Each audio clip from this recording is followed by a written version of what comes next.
మంది వచ్చి ఇక్కడ మేము ముందర కూర్చున్నాము.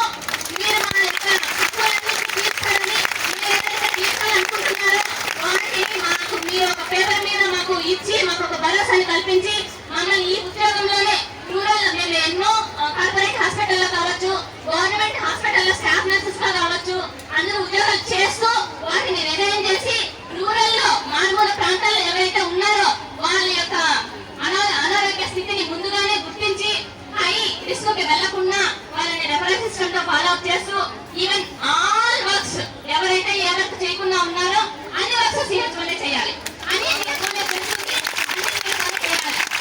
చేస్తారు. మీరైతే ఏ మాట్లాడకుండా చేస్తారు. సో మీరు చేయండి, మీరు చేస్తారు, మీరు చేయండి.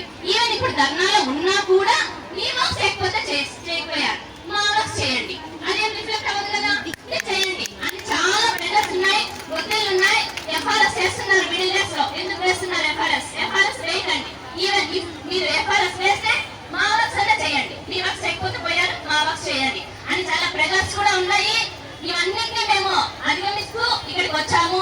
చాలా చాలా దూర ప్రాంతాల నుంచి వచ్చాము. మా బాధలన్నీ విన్నవించుకొని మీరు మాకు సమస్యల్ని తీరుస్తారని, పరిష్కరిస్తారని మరొకసారి మా 6 సంవత్సరాలు పూర్తి చేసుకున్న వాళ్ళకి రెగ్యులరైజేషన్ గురించి ఒకసారి ఆలోచించి దగ్గర 300 to 350 మెంబర్స్ ఉన్నాం. వాళ్ళలో ఇంకా మధ్యలో చాలా ఊడిపోయి వెళ్ళిపోయిన వాళ్ళు కూడా ఉన్నారు. సో మమ్మల్ని అందరినీ ఒకసారి గుర్తించి మమ్మల్ని రెగ్యులరైజ్ చేస్తూ మరియు 23% హైక్ వేతన సవరణ మాకు ఏ విధంగా అయితే జీతం తగ్గిపోయిందో దాన్ని కూడా అందరినీ కంటిన్యూ చేస్తూ ఎన్హెచ్ఎం ఉద్యోగులకు ఎవరికైతే ఇచ్చారో హైక్ మమ్మల్ని ఎందుకు పక్కన పెట్టారు. సో మేము కూడా అందరితో పాటు ఈక్వల్ గా ఇంకా 50% ఎక్కువ వర్క్ చేస్తున్నాం. As CHOs graduates and post graduates ఎక్కువ వర్క్ చేస్తున్నాం. కాబట్టి మా వర్క్ కూడా మీకు గుర్తించి మాకు హైక్ కూడా చేస్తారని, మా ఇన్సెంటివ్స్ ఎటువంటి కోత లేకున్నా, ఎందుకంటే 100% 150% చేస్తున్నాం, 150% చేస్తున్నాం. అండ్ ఎఫ్ఆర్ఎస్ నేమ్తో ఎక్కడ out of premises even centre లో ఉన్నా కూడా మాకు అవుట్ ఆఫ్ ప్రెమిసెస్ కూడా చూపించే అవకాశాలు ఉన్నాయి. కాబట్టి ఇట్లాంటి టెక్నికల్ ఇష్యూస్ కూడా క్లియర్ చేసి మా జీతాలలో కూడా కోతలు లేకున్నా సిహెచ్ వాళ్ళకి ఫీల్డ్ స్టాఫ్ కి నేనే వర్క్ చేస్తున్నా. సో నా villages nearly 12 to 30 kilometre distance లో ఉన్నాయి ఒక విలేజ్.